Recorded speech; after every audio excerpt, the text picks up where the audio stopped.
Ke bawah Duli Yang Maha Mulia, Paduka Seri Baginda Sultan Haji Hassanal Bolkiah Muizzaddin Wad Daulah, Ibni Almarhum Sultan Haji Omar Ali Saifuddin Sa'dul Khairi Waddin, Sultan dan Yang di-Pertuan Negara Brunei Darussalam berkenan menghantar putusan tahniah kepada Republik Rakyat China yang telah disampaikan oleh Yang Berhormat Datuk Seri Setia Jurutera Haji Suhaimi bin Haji Ghaffar, Menteri Pembangunan Negara Brunei Darussalam melalui rakaman video. Dalam putusan tahniah tersebut, ke bawah Duli Yang Maha Mulia mengucapkan setinggi tahniah kepada Kerajaan Republik Rakyat China atas pelancaran 2021 ASEAN-China Year of Sustainable Development Cooperation serta ulang tahun ke-30 hubungan diplomatik Brunei dan China dan semua projek serta program yang akan dilaksanakan di bawah kerjasama ini. Putusan tahniah tersebut telah disampaikan melalui rakaman video pada acara berkenaan yang akan diadakan secara fizikal di Beijing, Republik Rakyat China. Acara ini dipengerusikan oleh Republik Rakyat China dan Negara Brunei Darussalam telah diberi penghormatan untuk menjadi tuan rumah bersama bagi acara tersebut yang juga menandakan titik permulaan aktiviti-aktiviti berkaitan di masa akan datang di samping memperingati ulang tahun ke-30 hubungan dialog ASEAN-China. Dalam majlis itu juga Yang Berhormat Datuk Seri Setia Jurutera Awang Haji Suhaimi juga diberi penghormatan untuk menyampaikan ucapan alu-aluan yang dibacakan menerusi rakaman video oleh Datuk Seri Paduka Arkitek Awang Haji Marzuki bin Haji Mohsin, Timbalan Menteri Pembangunan.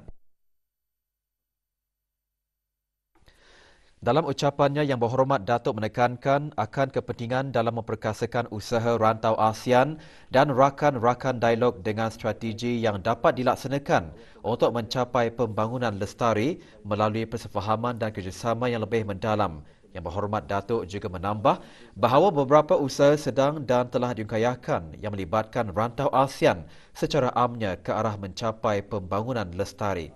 Bagi negara Brunei Darussalam sahaja, usaha tersebut merangkumi perancangan dan pelaksanaan tindakan jangka masa sederhana dan panjang antaranya Digital Economy Master Plan 2025, National Economic Blueprint 2021, National Climate Change Policy dan the National Biodiversity Strategies and Action Plans NBSAP.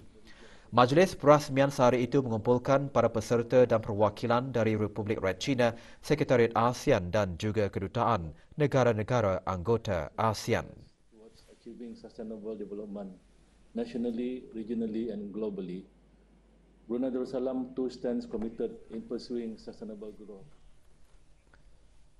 Kementerian Pertahanan dan Angkatan Bersenjata di Raja Brunei ABDB pagi tadi mengadakan majlis membaca surah Yasin dan tahlil bagi almarhum Sultan Haji Omar Ali Saifuddin Sa'dul Khairi Waddin, almarhumah Duli Raja Isteri Pengiran Anak Damit dan almarhum Duli Yang Teramat Mulia Paduka Seri Pengiran Muda Haji Abdul Azim. Hadir Yang Berhormat bin Datuk Lela Raja, Major Jeneral Bersara Datuk Paduka Seri Haji Awang Halbi bin Haji Muhammad Yusof, Menteri Pertahanan kedua dan Major Jeneral Udara Datuk Seri Pahlawan Haji Hamzah bin Haji Sahad, Pemerintah ABDB. Bacaan surah Yasin dan tahlil dipimpin oleh Major Arifin bin Amit alias Hamid, Penolong Ketua Jabatan Agama ABDB. Majlis tahlil yang diadakan di Kubah Makam Diraja adalah sempena sambutan Hari Ulang Tahun Jubli Intan ABDB.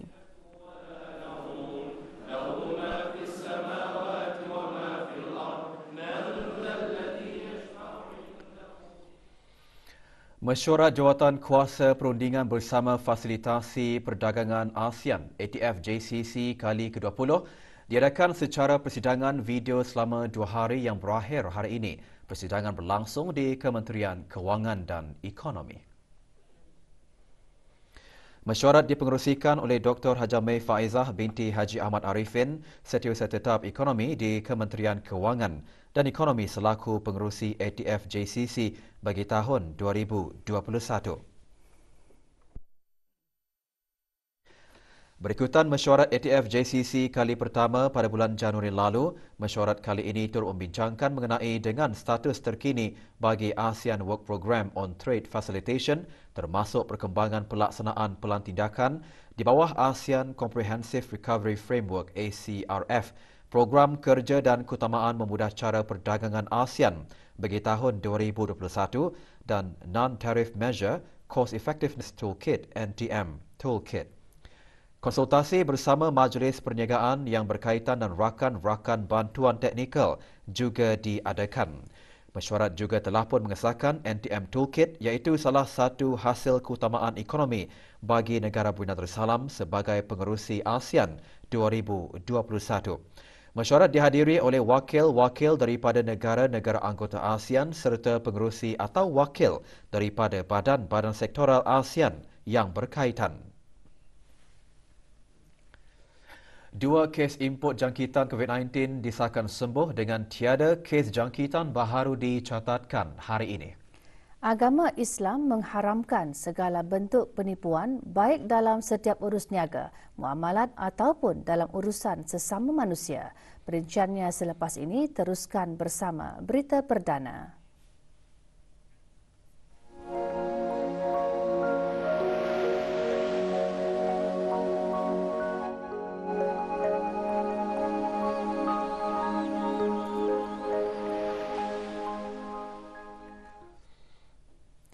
Tujuh kes aktif COVID-19 masih mendapatkan rawatan di Pusat Pengasingan Kebangsaan dengan 2 kes disahkan sembuh. Kementerian Kesihatan dalam siaran akhbarnya mengenai perkembangan terkini situasi jangkitan COVID-19 di negara Brunei Darussalam juga memaklumkan tiada kes jangkitan baharu dicatatkan hari ini. Sementara itu, jumlah keseluruhan kes di negara ini 241 kes dengan kes yang sembuh 231.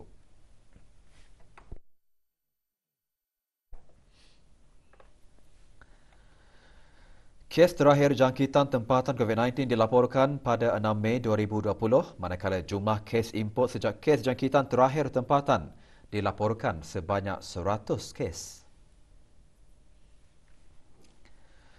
652 orang sedang menjalani pengasingan diri mandatori, 18,923 orang menamatkan pengasingan diri mandatori sejak Mac 2020.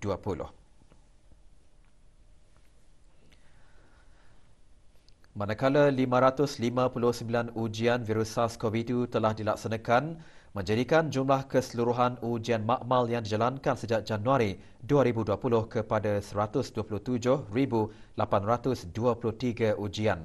Maklumat lanjut dan perkembangan terkini layari laman sesawang Kementerian Kesihatan dan talian Kesihatan 148.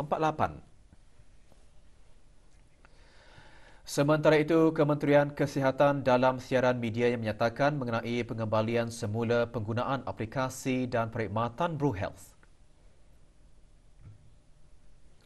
Walau bagaimanapun, semua premis perniagaan dinasihatkan untuk menggunakan kod QR BruHealth dan terus menggunakan buku log bagi mereka yang tidak dapat menggunakan aplikasi BruHealth. Bagi pengguna-pengguna yang telah membuat tempahan perjanjian di klinik-klinik kesihatan dan pusat-pusat kesihatan menggunakan aplikasi BruHealth, diminta untuk membuat tempahan sekali lagi. Maklumat lanjut hubungi talian Darussalam 123 pada bila-bila masa dan talian nasihat kesihatan 148 semasa waktu pejabat.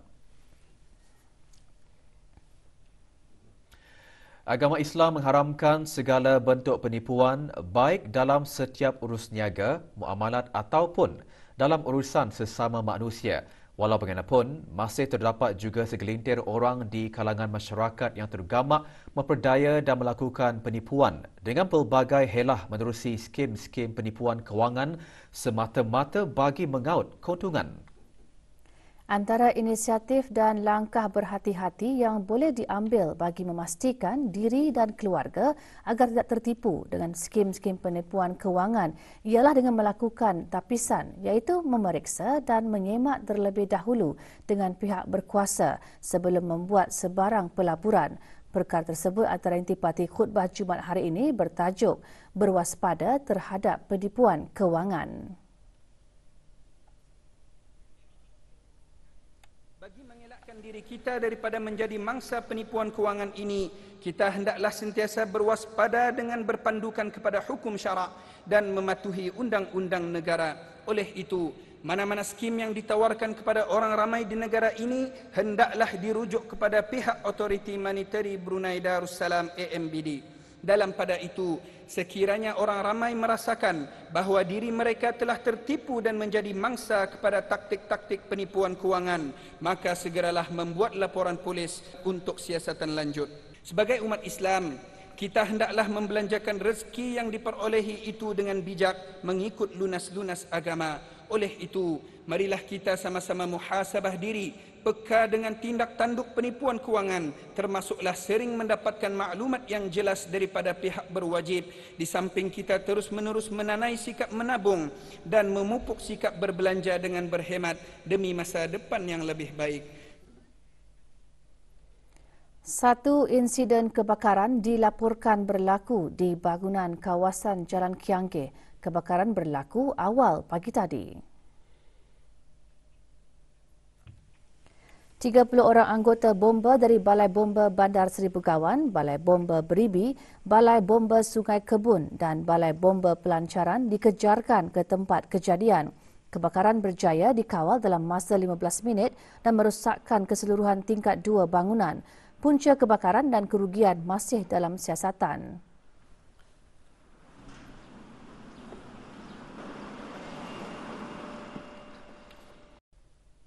Pesta Pengguna kali ke-25 mendapat sambutan yang menggalakkan sejak ia dirasmikan pada Rabu lalu.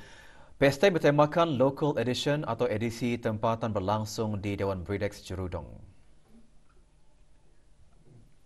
Pesta yang menawarkan pelbagai produk dan perkhidmatan secara langsung kepada para pengguna dan pengunjung ini dilihat sebagai platform yang bersesuaian dalam mempromosikan perusahaan kecil dan sederhana. Pesta pengguna yang diadakan sehingga Ahad ini dibukakan bagi kunjungan orang ramai bermula dari pukul 10 pagi hingga 10 malam.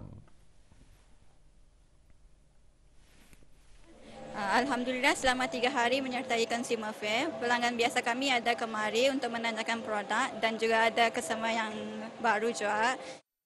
During Consumer Fair yang ke-25 ini, kami banyak menawarkan promotion, especially home financing, personal financing, aspirasi dan banyak lagi untuk para pengunjung yang datang.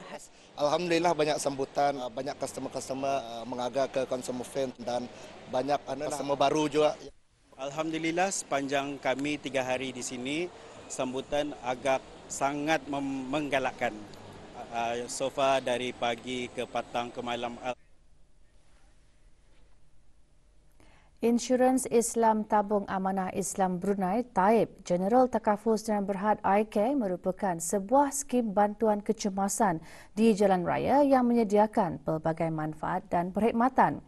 iCare ditubuhkan pada tahun 2012 dan beroperasi sehingga kini dengan menyediakan perkhidmatan bagi kereta-kereta yang mengalami kerosakan mekanikal, elektrikal mahupun terlibat dalam kemalangan. iCare antara bahan yang akan dimuatkan dalam berita ekonomi minggu ini.